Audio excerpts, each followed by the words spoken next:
वृषभानुताणं नमो सिद्धाणं नमो आर्याणं नमो वज्रायाणं नमो लोये सर्वसारणं। मंगलं भगवान् वीरो मंगलं गौतमो गणी मंगलं कुंद कुंदार्यो जय धर्मोस्तु मंगलम्। सर्वमंगल मांगल्यं सर्वकल्याणकारिकं प्रधानं सर्वधर्माणां जयं जयतु शासनम् जयं जयतु शासनम्। इस शिविर के दौरान अपनी जो चर्चा का विषय है चारों अनुयोगों के माध्यम से वीतरागता की प्राप्ति। जैसा कि अपन लोग जानते हैं, भगवान जिनेंद्र परमात्मा की दिव्य ध्वनि में जो द्वादशांग श्रुत रूप जिनवाणी की धारा प्रवाहित हुई और गंधर्व देव से लेकर हमारे वर्तमान प्रत्यक्ष उपकारी पूज्य गुरुदेव श्री के द्वारा उस देशना का रहस्य हमें प्राप्त हुआ। उस चार अनुयोग में पूरी जिनवाणी का तात्पर्य एकमात्र वीतरागता की उपलब्धि है। पूज्य गुरुदेव श्री ने परमागम के जिन 11 सिद्धांतों की चर्चा की है उसमें से पंचाष्टिकाय गाथा 172 के आधार से उन्होंने ये सिद्धांत भी अपने सामने रखा है। चारों अनुयोगों का तात्पर्य वीतरागता है।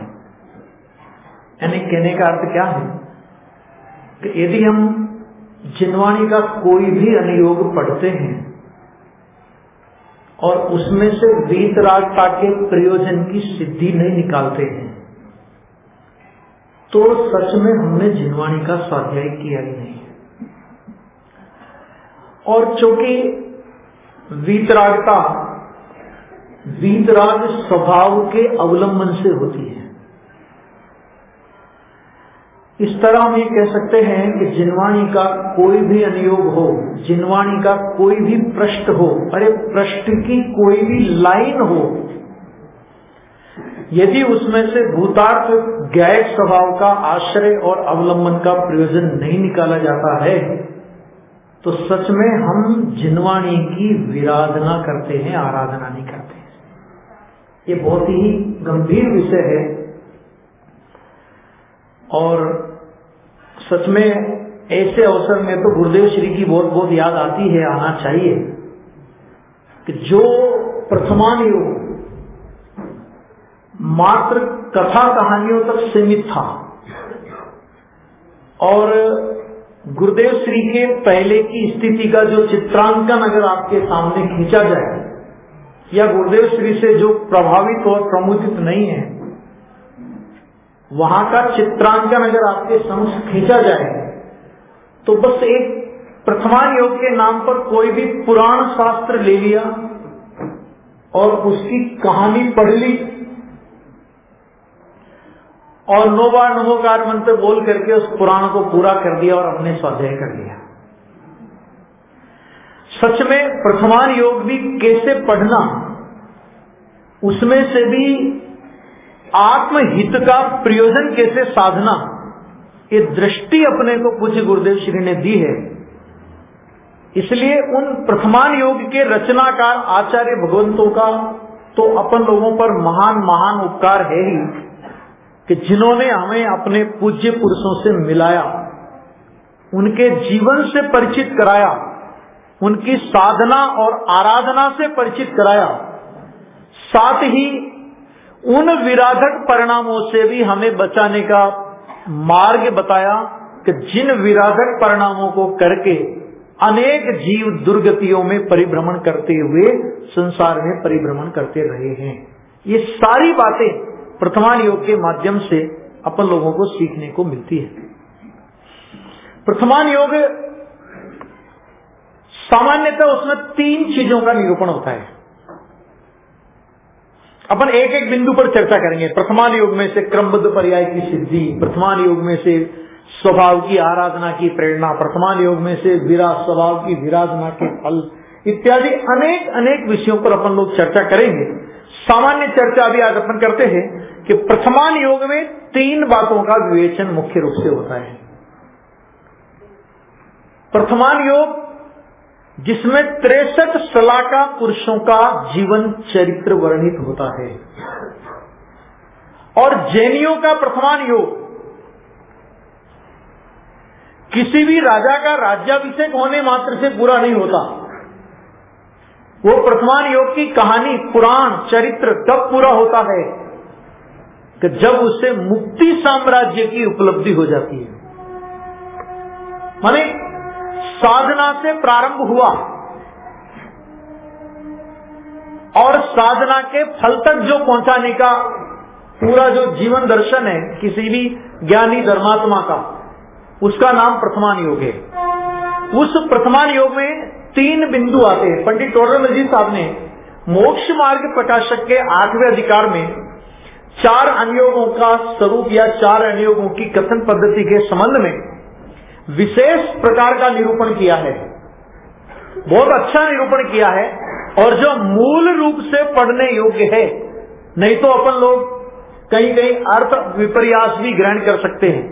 तो उसमें प्रथमान योग के संबंध में उन्होंने लिखा कि जिस अनुयोग में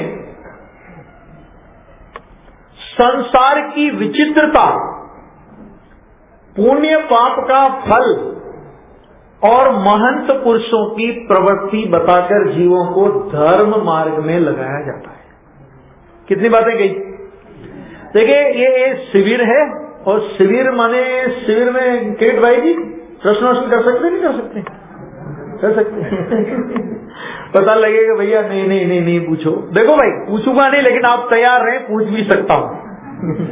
तो 3 बातें कौन कौन सी? संसार की विचित्रता, पुण्य पाप का फल, और ये सब बताते हुए महंत पुरुषों की प्रवृत्ति का जिस अनुयोग में निरूपण किया जाता है उसे बोलते हैं प्रथमान योग। संसार की विचित्रता के तो बहुत बहुत सुंदर सुंदर दृष्टांत, जब अपन दृष्टांतों की छटाओं पर जाएंगे प्रथमान योग में तब वो चर्चा भी करेंगे कि कैसी कैसी संसार की विचित्रता का परिणाम, कि थोड़ी देर पहले जो जीव भगवान पार्श्वनाथ पर मुनि अवस्था में पत्थरों की घनघोर वर्षा कर रहा है। प्रथमान योग का उदाहरण है ना अक्षय भाई जी, प्रथमान योग का दृष्टांत है। आप तो मिजोरम जाके आए हैं, वो भूमि है तो क्या दृष्टांत है वो कि प्रथमान योग में कि थोड़ी देर पहले जो जीव मुनिराज पार्श्वनाथ पर अतिशय क्रोध से प्रेरित होकर पत्थरों की वर्षा कर रहा है, वो आपका चित्त विजय है। हाँ जी, अभी देखो आई बात समझ में। पत्थरों की वर्षा कर रहा है, ध्यान से सुनना। एक पॉइंट, थोड़ी देर पश्चात विचित्रता कैसी है कि मुनिराज पार्श्वनाथ को तो केवल ज्ञान की उपलब्धि होती है, और उस जीव के परिणामों में परिवर्तन आता है। किसका? किसको? कमट के जीव के परिणामों में परिवर्तन आता है। वो एक भव से नहीं, पिछले 10 भवों से भगवान पार्श्वनाथ के जीव के साथ अकारण वैर। बहुत सी बात, बहुत से लोग तो बोलते हैं कि ताली एक हाथ से नहीं बजती, लेकिन ये कथानक ऐसा कथानक है जिसमें एक हाथ से ही ताली बजी है, क्योंकि भगवान पार्श्वनाथ ने कभी उसको क्रोध का निमित्त भी बने ऐसा कोई काम नहीं किया। 10 भवों तक उसके क्रोध का निमित्त बने ऐसा कोई उपक्रम भगवान पार्श्वनाथ के जीव की ओर से नहीं हुआ और वो एक तरफा बेर उनके साथ करता आया। तो देखो 10 भवों तक का क्रोध का परिणाम, और थोड़ी देर के बाद वो परिणाम किस रूप में परिवर्तित हो गया कि पश्चाताप के परिणाम के रूप में परिवर्तित हो गया।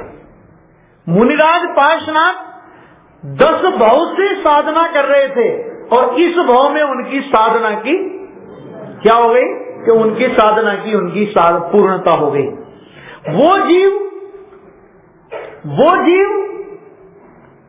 मुनिराज पार्श्वनाथ पर उपसर्ग करके उसी भाव में भगवान पार्श्वनाथ के समो शरण में आकर सम्यक दर्शन को उपलब्ध करता है।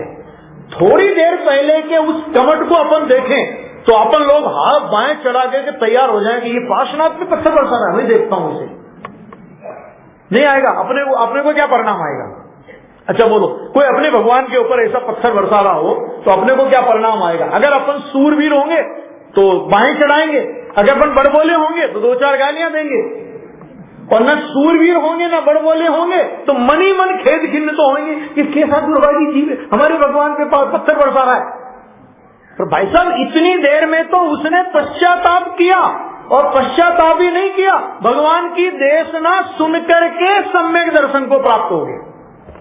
बोलो, ये संसार की विचित्रता है कि थोड़ी देर पहले का विराधक थोड़ी देर पश्चात आराधक बन सकता है।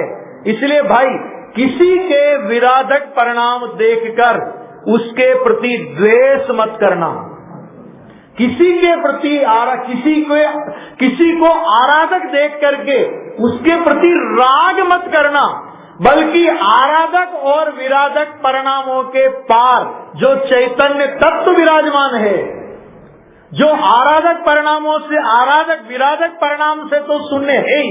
320 गाथा सुन के आए ना अभी, तो पावर है कि नहीं? 320 गाथा का भी है पावर, है ना? हाँ ठीक है।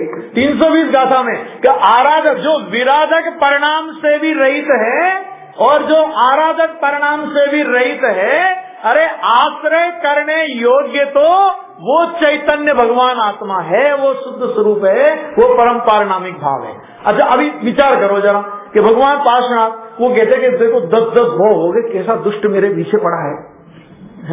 कि 10-10 भाव हो गए, मैंने इसका कुछ बिगाड़ा नहीं, अपना कोई कुछ बिगाड़े नहीं, और जबरदस्ती कोई आकर के अपने को छेड़े। समझ आ गया? तो एक बार 1 घंटे 2 घंटे 3 घंटे 4 घंटे अपन सहन कर लेंगे, बाद में तो अपने से भी सहन नहीं होगा कि क्षमा वीरत से पूछना होगा, देख ली वीरता बहुत, हम क्या ऐसे ही फालतू है क्या? वो नहीं आता उसमें एक दृष्टांत आता है ना, क्या दृष्टांत आता है कि वो दृष्टांत आता है कि वो शिशुपाल और श्री कृष्ण में बहुत देर था, तो श्री कृष्ण शिशुपाल बार-बार छेड़े श्री कृष्ण को, क्षमा वीरत से पूछना की झांकी थी वो, तो बार-बार छेड़े तो उसने कहा, हे शिशुपाल तू समझ ले एक बात बहुत अच्छी तरह, क्या कि देख तेरे 99 अपराध में माफ कर दूंगा, लेकिन बेटा अगर 101वां अपराध अगर तूने किया तो मेरा सुदर्शन चक्र होगा और तेरी गर्दन होगी। अब तू सोच ले क्या करना तेरे। ठीक है जी, चलो। अब वो फिर उनको चिढ़ा रहे, 2-5 गालियां दी, फिर क्या देख तेरे 10 हो गए, तेरे 15 हो गए, तेरे 20 हो गए, तेरे 90 हो गए, 95 हो गए, 96, 97, 98, 99, ये लास्ट। और अब तू बोल, जैसे उसने बोला चक्कर चला गया, गर्दन काट। क्या भाई ये क्षमा का स्वरूप?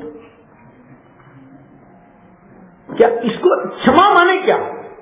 इसको क्षमा बोलेंगे कि तुमने एक अपराध माफ कर दिया, तुम गिनते भी जा रहे हो कि तेरा एक मैंने माफ कर दिया, तूने 10 अपराध किए, मैंने देख तेरे माफ कर दिए, तुम गिनते भी जा रहे हो। अरे जब गिनते जा रहे हो तो माफ कहां किया? और माफ किया तो फिर वो अपराध तुम्हारी लिस्ट में गिनने में कैसे आया? भगवान पार्श्वनाथ अगर ऐसा करते तो अरे भगवान 10-10 भाव तक मैं देख 10 भाव तक तो मैं भी चरम शरीर ही नहीं था, मेरे शरीर का बल भी बहुत नहीं था बेटा, इसलिए मैंने तेरे को सहन किया। लेकिन अब अगर तूने मेरे से पंगा लिया ना तो सोच ले तेरे को मैं कहां भेजूंगा। आपको पता है तीर्थंकर के शरीर का बल बहुत अतुल बल होता है। बोलो ऐसा परिणाम भी भगवान पार्श्वनाथ को नहीं आया। एक पॉइंट, जिस समय भगवान पार्श्वनाथ पर उत्सर्ग हो रहा था, उसी समय उसी भाव में उनसे उपकृत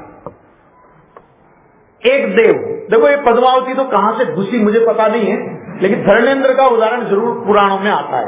ये पद्मावती कैसे घुस गई मुझे आज तक पता नहीं पड़ा, उत्तर पुराण में नहीं है तो पद्मावती का उल्लेख, कोई उल्लेख नहीं है। तो धर्मेंद्र आया तो धर्मेंद्र ने कहा कि अच्छा मेरे प्रभु पर ये उपसर्ग कर रहा है, तो उसने प्रभु के ऊपर फणमंडल फैला दिया।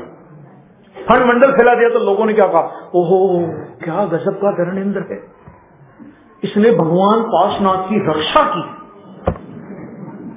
मैंने कहा अच्छा भगवान की रक्षा इसने की, तुमने, मैंने भगवान का कौन सा शरीर था भैया जरा बताना है।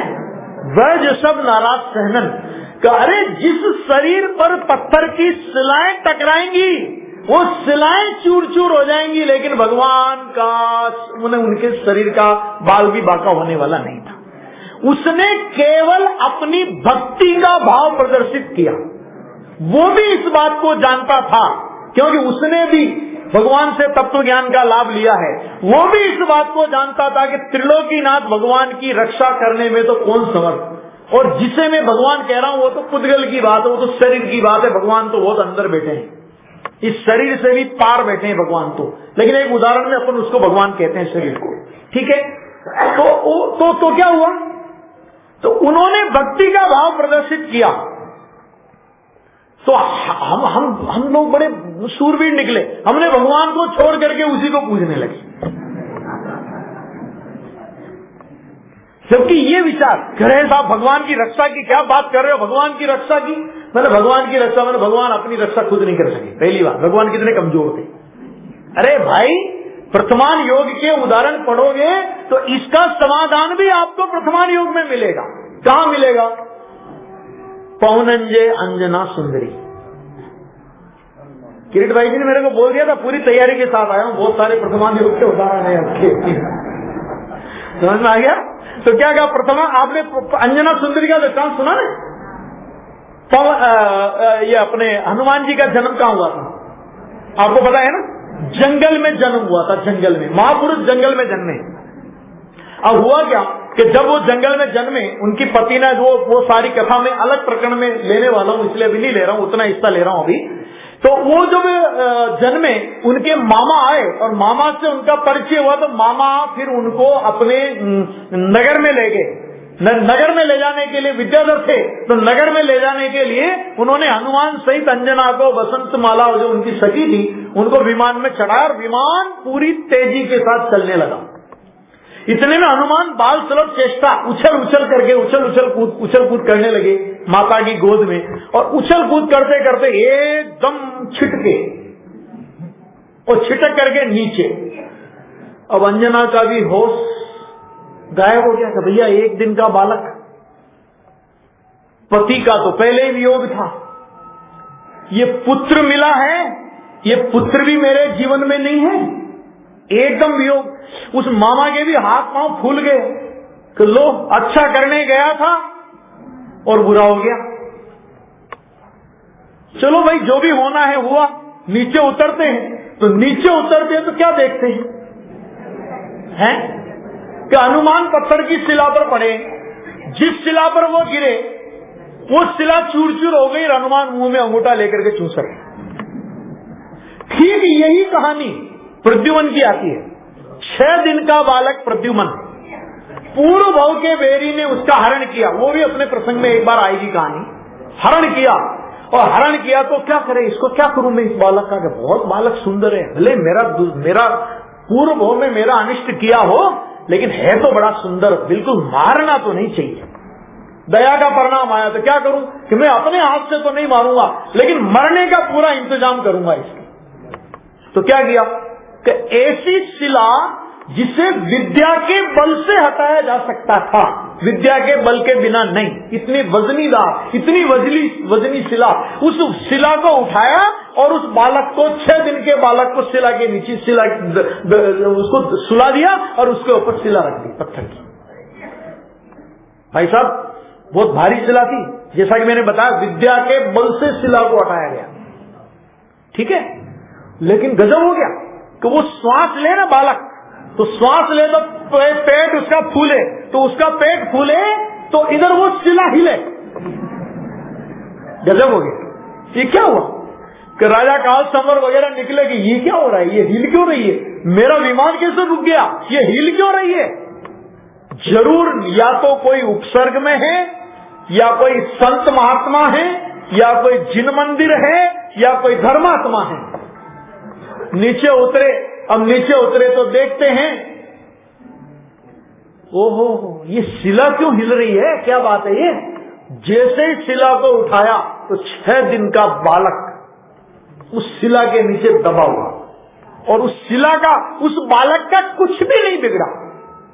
सोचो जरा इस प्रसंग से ये कि यदि वो पार्श्वनाथ की रक्षा अगर धर्मेंद्र नहीं करता तो पार्श्वनाथ का तो कुछ बिगड़ जाता ना, कि ऐसे सैकड़ों उदाहरण अपने पुराणों में है। अब हमने क्या किया, तो हमने ये किया कि उस कमट के जीव से हमने किया द्वेष, और हमने उस धर्मेंद्र के जीव से किया राग। लेकिन भाई साहब इस कथा के चरित्र नायक कौन थे ये बताओ, है? चरित्र नायक पार्श्वनाथ थे ना, तो पार्श्वनाथ के जीवन से शिक्षा लेनी चाहिए थी या इन लोगों के जीवन से शिक्षा लेनी चाहिए थी, जरा ये बताओ। पुराण चल रहा भले आदमी, पुराण चल रहा पार्श्वनाथ का, पुराण किसका चल रहा है, पार्श्वनाथ के पुराण में। ये तो दूसरे साइड वाले पात्र है ना, तो मैं पुराण तो पार्श्वनाथ का चल रहा, तो पार्श्वनाथ के जीवन से तो शिक्षा नहीं ली, और अपन ने किसके जीवन से शिक्षा ली कि या तो शिक्षा ली उसके जीवन से इसका ऐसा करना चाहिए, इसका बाइकाट कर देना चाहिए, अगर अपनी नगरी में आए तो देख लेंगे अपन क्या करेंगे, ऐसा भगवान के ऊपर असर करता है। एक से हमने द्वेष किया, एक से हमने राग किया, लेकिन हम पूछते हैं भगवान पार्श्वनाथ ने क्या किया था, बताओ जरा। अगर भगवान पार्श्वनाथ भी हमारे जैसा आपके जैसा ही काम करते तो निश्चित रूप से भगवान पार्श्वनाथ की प्रतिमा देवलाली में तो स्थापित नहीं होती, है ना। देवलाली में स्थापित है पार्श्वनाथ भगवान की प्रतिमा, है कि नहीं है ना। आप नहीं करते क्या आप लोग बताओ, जैसे कश्ती वगैरह सब बैठे होंगे यहाँ पे, हेमचंद जी साहब बैठे हमारे, बता दो पार्श्वनाथ की प्रतिमा आप यहाँ स्थापित करते क्या किया कि भगवान पार्श्वनाथ ने न उस उपसर्ग करने वाले के प्रति द्वेष किया, न उस उपसर्ग के निवारण का विकल्प करने वाले, निवारण करने वाला नहीं बोल रहा हूं, ध्यान देना, उपसर्ग के निवारण करने का विकल्प करने वाले धर्मेंद्र के प्रति राग किया। बल्कि क्या किया कि जैसे वो बाहर में उपसर्ग की परिस्थिति बनी, वैसे उन्होंने अपनी आत्मा में अपने उपयोग को और अधिक एकाग्र होकर के जोड़ दिया। तो जोड़ दिया तो क्या हुआ कि केवल ज्ञान निकला। तो बहुत से लोगों ने कहा कि ठीक है साहब, सिर पे पत्थर बरसे और केवल ज्ञान निकलता है। अगर सिर पे पत्थर बरस से केवल ज्ञान निकलता है तो तुम दीवार से अपना सिर ठोक करके संवेद दर्शन तो प्राप्त कर लो कि भैया सिर पर पत्थर बरसने से केवल ज्ञान नहीं होता।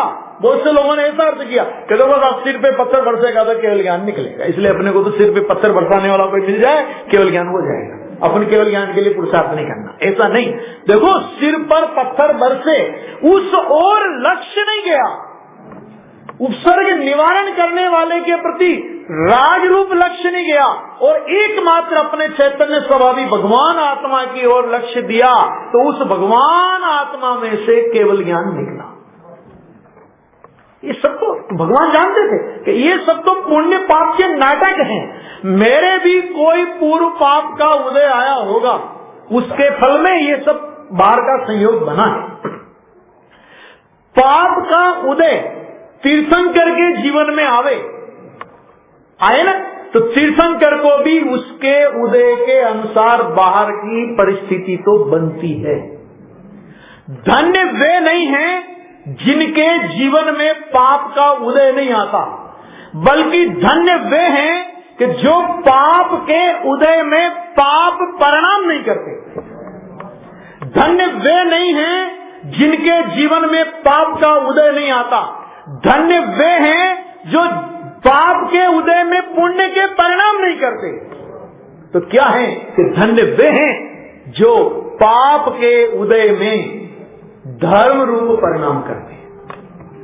और ये शिक्षा हमें भगवान पार्श्वनाथ के जीवन से मिलती है।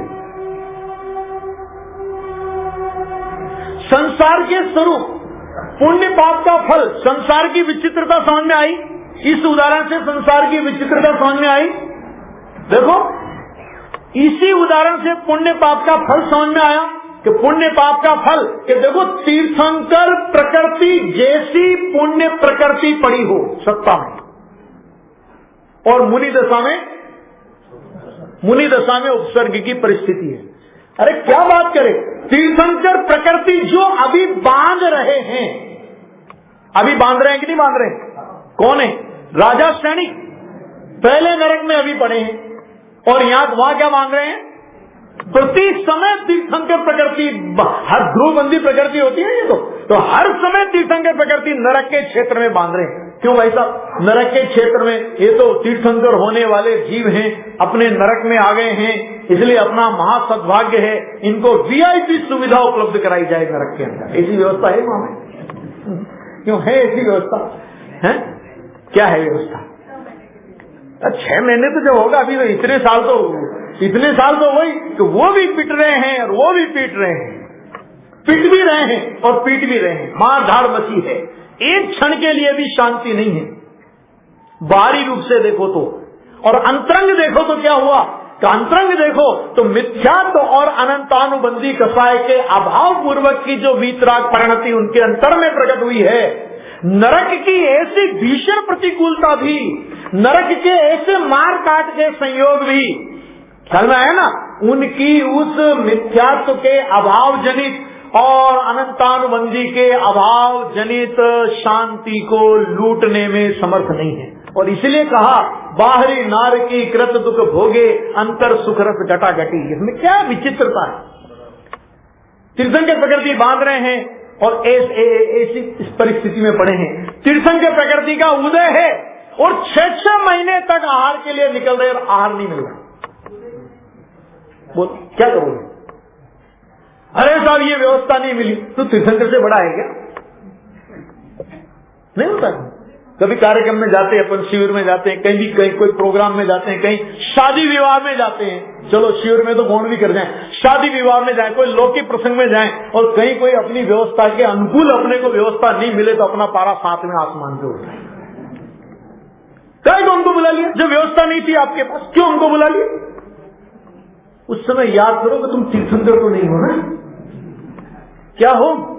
तीर्थंकर हो? तो अरे तीर्थंकर प्रकृति का जिनको उदय आना है, जो इस भाव में पहले तीर्थंकर होने वाले हैं, भाई साहब, उनको भी 6 महीने तक निरंतर आहार के लिए निकलने पर भी 2 रोटियां नहीं मिली थी 6 महीने तक। बोलो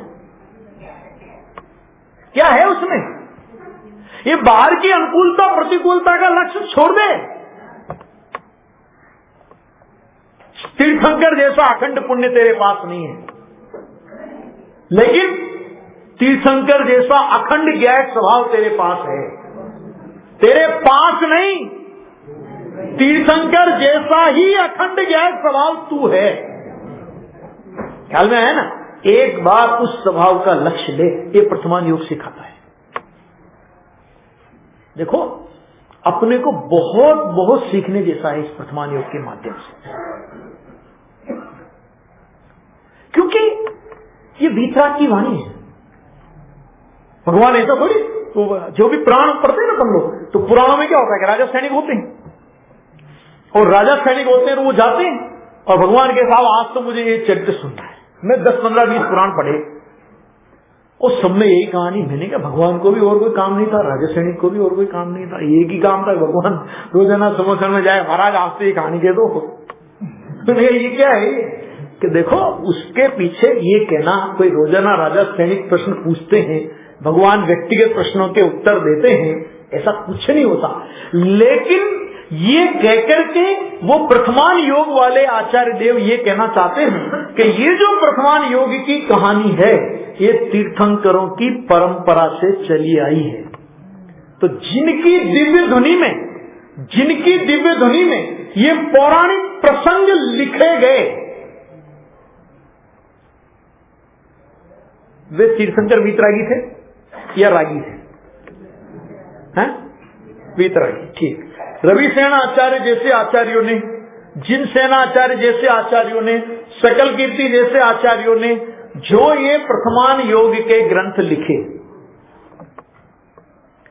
वे वीतरागी संत वीतरागी थे या रागी थे? तो वीतरागियों का कहा हुआ, वीतरागियों का लिखा हुआ राग में और द्वेष में निमित्त होगा कि वीतरागता में निमित्त होगा? वीतरागता में निमित्त होगा। वो सीधी सी बात है। आप एक भी पुराण ऐसा लाके बताइए कि देखो बहुत सारे पुराण में बहुत सारा वर्णन किया, युद्ध का वर्णन किया, राजपाट का वर्णन किया, भोग विलास का वर्णन किया, ऐसा ऐसा वर्णन किया कि अपने को देख करके ऐसा लगे वाह वाह कितने मजे में थे। देखो ये भरत चक्रवर्ती के तो मजे मजे थे। हमारी राजस्थानी भाषा में कहूं ना, देखिए 500 उंगलियां घी में और सिर कढ़ाई में था उनका। क्या मतलब है? कि चक्रवर्ती का भोग भी खूब भोगे, जीवन भर चक्रवर्ती के भोग भोगे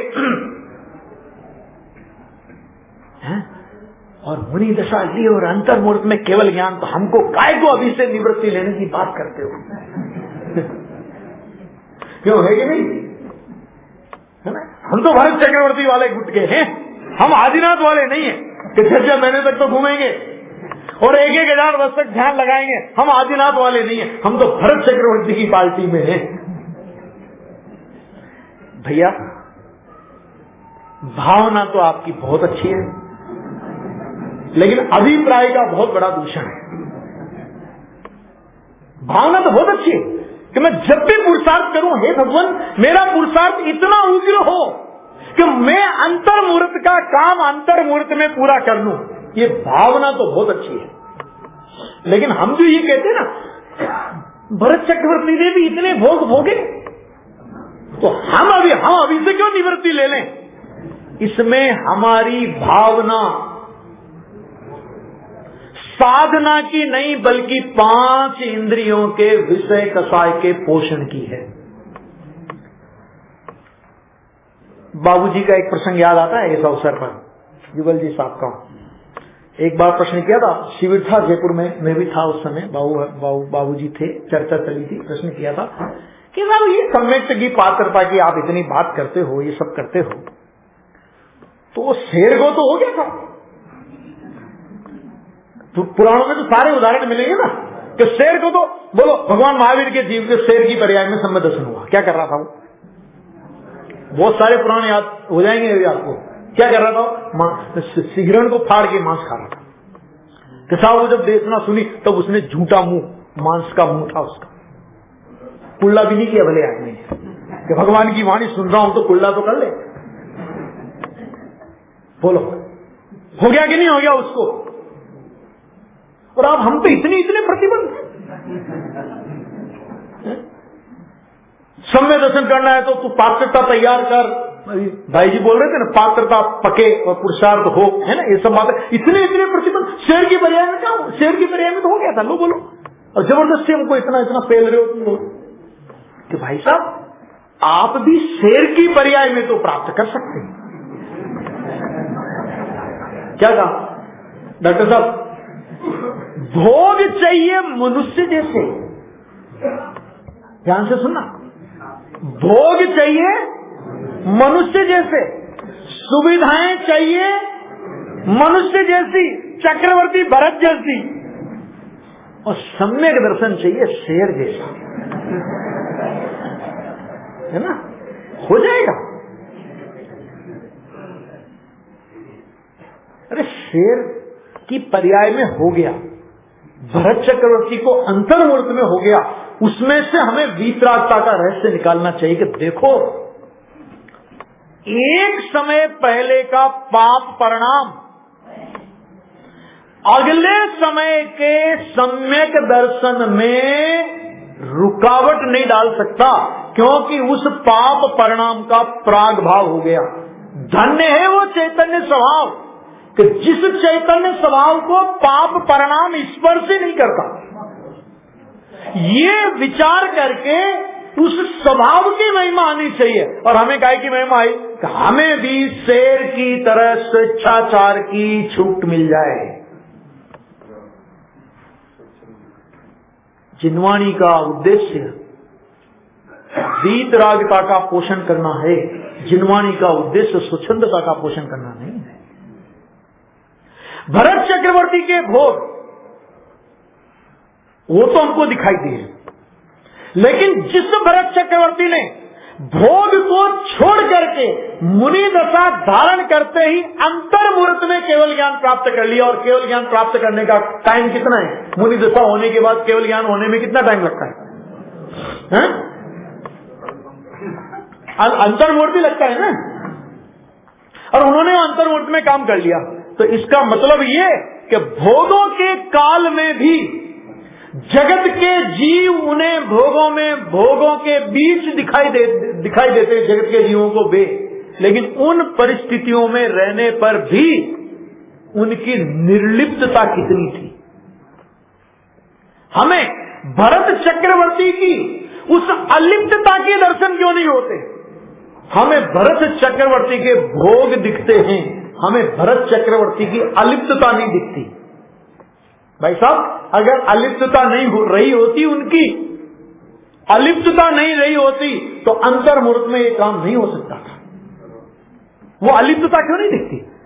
ऐसा हुआ था उस जमाने में भी, किसी का सिर फिरा था थोड़ा सा। भरत चक्रवर्ती के जमाने में भी किसी ने कहते भरत जी घर में वैरागी। हाँ, देख लिए वैरागी, बहुत वैरागी है। पहुंच गया भरत चक्रवर्ती के पास, साहब हमने सुना आप बहुत वैरागी हो, हमको आपके पास इतना सारा वैभव। नहीं ठीक है, आप कोई बात, हम आपको बताते हैं। एक तेल का कटोरा मंगाया, सुनाई ये कहानी सबने, अभी सुनना, इसका उद्देश्य तात्पर्य निकालना। एक तेल का कटोरा फुल भरा हुआ, 2 नंगी तलवार लिए हुए सिपाही। अब बेटा हिल भी नहीं सकता, अब ये नहीं कह सकता नहीं साहब मेरी गलती हो गई, मैं अब नहीं पूछूंगा, जा रहा हूं घर, ये नहीं सकता। ठीक है, तो गया, उन्होंने कहा साहब ठीक है आप ऐसा करिए भाई, हम आपके प्रश्न का उत्तर देंगे, जरा आप हमारा वैभव ठाट बाट सब देख के आओ। तो सारे रनवास में जाओ, सारे वो जो भी होते हैं ना सेना बना, जो भी जितना 9 निधि 14 रत्न सब देख के आओ। पर एक बात ध्यान रखना, क्या ध्यान रखना कि ये तेल के कटोरे में से एक बूंद अगर नीचे गिर गई तो उधर बूंद नीचे गिरेगी, उधर तुम्हारी गर्दन नीचे गिरेगी। ये नंगी तलवार लिए सिपाही साहब चल रहे हैं, तुम सोच लेना तुम्हें क्या करना है। और भाई साहब वो सब देखने गया, राजा गया, टाल नहीं सकता, सब देखने गया, एक एक महल देखा, एक एक वैभव देखा, सब देखा। भरत चक्रवर्ती ने आके पूछा केम छो, मजा में? क्या बोले हो? क्या देखा? सब देख लिया? महाराज हमने तो ये तेल का कटोरा देखा। बोल, बस भरत चक्रवर्ती ने कहा कि जैसे तुमने सारे वैभव के बीच होने पर भी तुमने कुछ नहीं देखा, इसी तरह इस सारे वैभव को संयोग दृष्टि से देखोगे तो हम इस वैभव के बीच दिखाई देंगे, लेकिन वास्तव में हम तो जैसे तुम तेल का कटोरा देखते हो ऐसे ही हम तो अपना ज्ञायक चिदानंद प्रभु देखते हैं। और इसका नाम है भरत जी घर में ही वैरागी। भाई साहब, वैराग्य माने देखो, वैराग्य माने खाली जंगल में चले गए, घर छोड़ करके जंगल में चले गए कि इसका नाम वैराग्य हो तो जंगल के सारे जानवर वैरागी। अरे भाई, ये रागी जीव तो जंगल में जाएगा तो भी राग के आयतन बसाएगा, राग के आयतन बनाएगा, और कोई नहीं तो ये शिला तेरी, तू मेरी शिला पे कैसे ध्यान करने बैठ गया, ले ये करेगा। और भाई अगर ये ज्ञानी धर्मात्मा वैरागी चित्त वाला, ऐसे सैकड़ों उदाहरण। बहुत से लोग बोलते हैं ठीक है बात आपकी बिल्कुल सही है, लेकिन हम तो भाई अब हम यहां से मर के तो स्वर्ग में जाएंगे और वहां से जाकर के सिमंदर भगवान के समोषण में जाएंगे, वहां जाकर के हम भगवान की दिव्य देशना सुनेंगे, समय दर्शन प्राप्त करेंगे। कहते धोखा मत दो, अपने आप को धोखा मत दो। क्या मतलब? कि पूत के लक्षण पालने में दिखते हैं। क्या मतलब है? क्या कहना चाहते हो? कि ये कहना चाहते हैं कि यहां 4 किलोमीटर दूर तुम्हारा मंदिर है, तो तुम कहते हो बहुत दूर है, कैसे जाएं? तो पहली बात तो तूने दूर मकान क्यों लिया? मंदिर के पास लेता, नहीं तो जहां मकान लिया वहां मंदिर बना। एक पॉइंट। दूसरी बात, तू कहता है कि भैया बहुत दूर है, हम क्या करें, बहुत दूर है, हम तो भगवान के पास जाएंगे, सिमंदर भगवान के पास, स्वर्ग में जाएंगे तब वहां जाएंगे। कि तेरे को यहां 4 किलोमीटर की दूरी तय नहीं होती। तू स्वर्ग से विदेश क्षेत्र जाएगा, कितनी दूरी है जरा पता ना? गणित और करना योग वाले बताएंगे, वो जो शीघ्र में आएंगे ना। मेरा सब्जेक्ट प्रथमान योग है, तो उनसे पूछना कितनी दूरी है। ये बहाने नहीं। जिसको वास्तव में आत्महित की लगन लगी हो, वो इन महापुरुषों के जीवन में से आत्महित का सार निकालता है कि अरे इतने वैभव के बीच रहने पर भी, ऐसा सब कुछ करने पर भी कैसे निर्लिप्तता थी उनकी। तो अंतर्मूर्त में केवल ज्ञान ले लिया। पिताजी से भी बाजी मार गए। पिताजी को 1000 साल लगा। कितना लगा पिताजी को? उनके पिताजी को कितना साल लगा था केवल ज्ञान लेने में? है? नहीं लगा, गलत बात है। अंतर्मूर्त में ही हुआ। बाहुबली जी को भी अंतर्मूर्त में ही हुआ, भरत चक्रवर्ती को भी अंतर्मूर्त में ही हुआ, लेकिन वो अंतर्मूर्त लाने में आदिनाथ जी को 1000 साल लगा। ये हुआ था। वो अंतर्मूर्त लाने में बाहुबली जी को 1 साल लगा था भाई साहब। और भरत चक्रवर्ती जी वो अंतर्मूर्त मिल गया है। तो तीव्र पुरुषार्थी कौन कहलाएगा? विचार करना है। आपने किसी की आलोचना प्रत्यालोचना नहीं कर रहे हैं, लेकिन विचार करो कि ज्ञानी धर्मात्माओं के जीवन में परिणामों की ये परिस्थिति कि एक को 1000 साल में केवल ज्ञान हो रहा है, एक को 1 साल में केवल ज्ञान हो रहा है, और एक को अंतर्मूर्त में केवल ज्ञान हो रहा है। साधना का प्रारंभ मुनि दशा में, साधना का प्रारंभ तो सबने एक तरीका ही किया होगा ना, है ना? क्यों? यह है पर्यायों की क्रमबद्धता। बहुत सारे सिद्धांत हैं, समझ में आ गया नहीं आ गया? ये बहुत सारे सिद्धांत क्यों नहीं हुआ? क्यों नहीं खींच के लाती पर्याय? पहले नहीं ला सकते। उस पर्याय को जिस काल में आना है उस काल में ही वो पर्याय आएगी। ये सिद्धांत पूज्य गुरुदेव ने क्रमबद्ध पर्याय का ठोक ठोक करके अपने को समझाया है। वो चर्चा करेंगे अपन। बहुत सारे सिद्धांत हैं। आकुलता नहीं होती ज्ञानियों को, अरे मैं इतनी देर से साधना की। अच्छा, जब केवल ज्ञान प्रकट हुआ तो भरत चक्रवर्ती को केवल ज्ञान प्रकट होगा।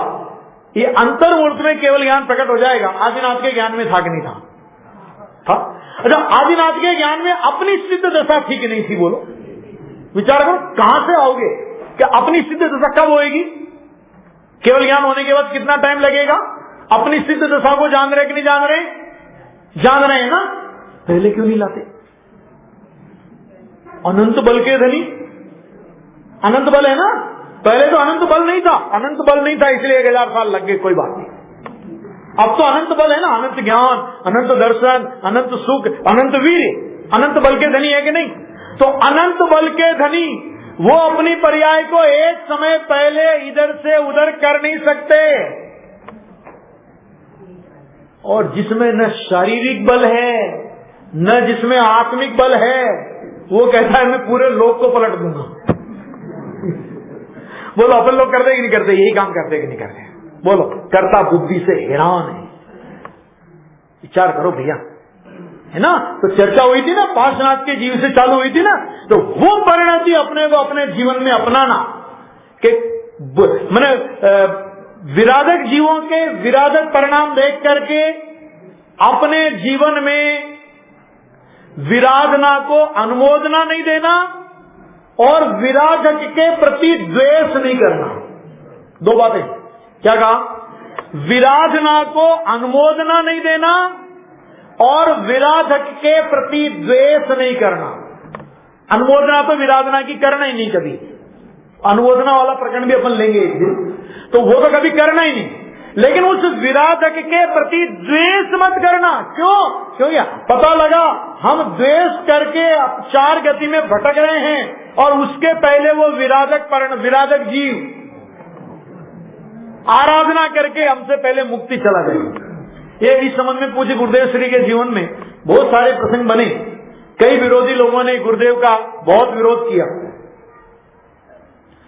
अनेक प्रकार के अपशब्द, अनेक प्रकार की गालियां, अनेक प्रकार के बहुत विराधना गुरुदेव के प्रति की। जब गुरुदेव को इस बात की खबर लगती थी तभी गुरुदेव क्या बोलते थे? भूलेला भगवान छे, एक समय नहीं पर्याय में भूल छे, एने न जुओ तो ए पण स्वभाव थी तो भगवान छे। एक समय की पर्याय मत देखो, स्वभाव से भगवान है, भगवान बन जाएगा। अरे उनके प्रति करुणा टपकती थी। अरे वो विराधक परिणाम कर रहा है ना, तो विराधक परिणाम करने से वो जीव दुखी है कि सुखी है? वर्तमान में दुखी है, ठीक। उस विराधक परिणाम का फल उसे क्या आएगा? दुख आएगा कि सुख आएगा? तो बेचारे जो वर्तमान में दुखी है और जो उसके फल में भविष्य में दुखी होने वाला है, तो दुखी के प्रति करुणा होनी चाहिए कि दुखी के प्रति क्रोध होना चाहिए? बोलो बोलो, क्या होना चाहिए? करुणा होनी चाहिए। वो करुणा का पात्र है, दया का पात्र है। अच्छा, कोई जीव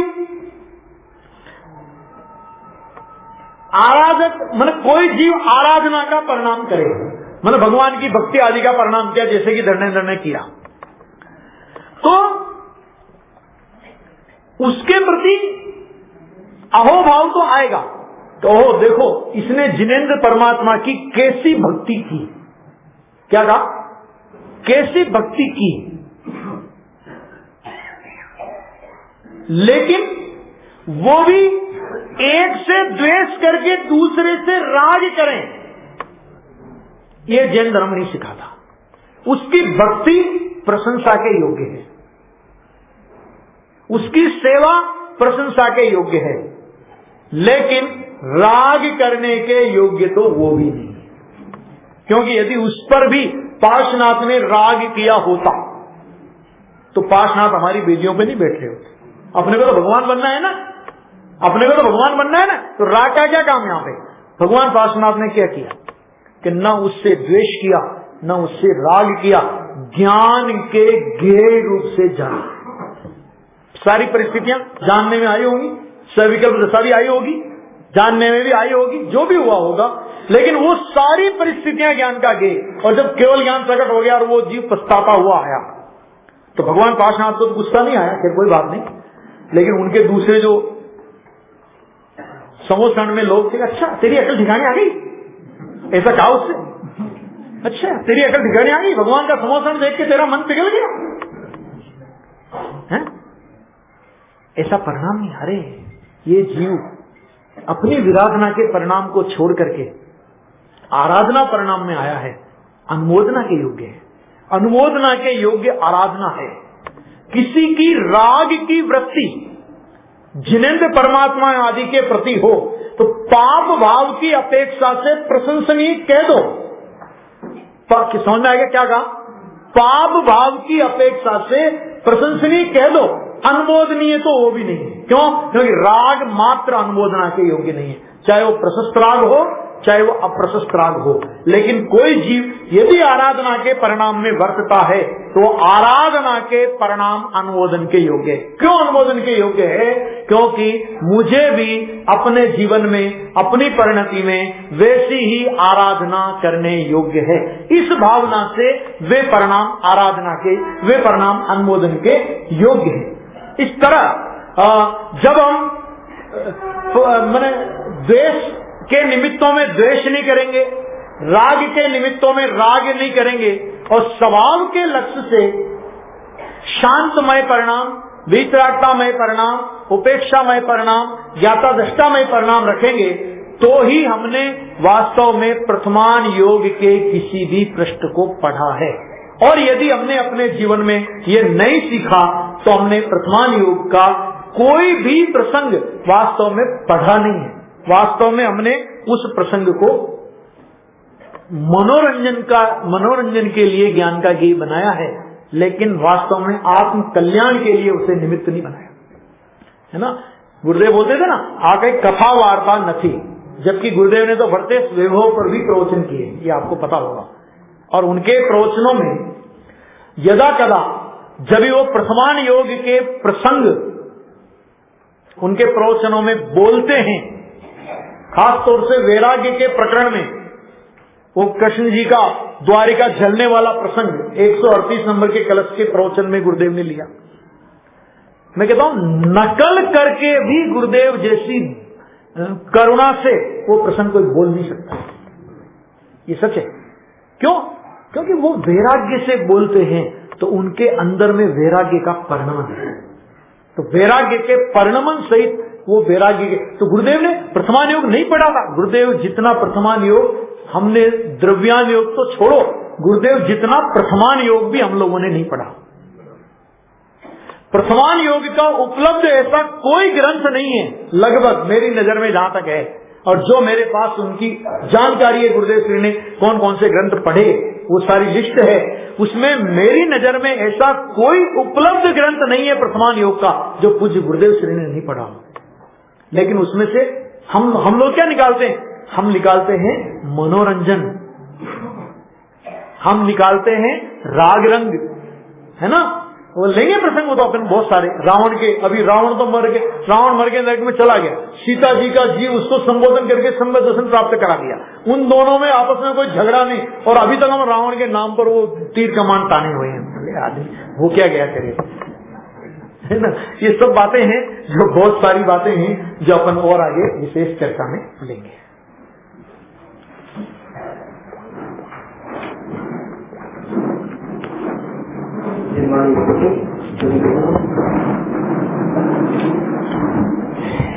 साथी को गंगाय वितराग मारी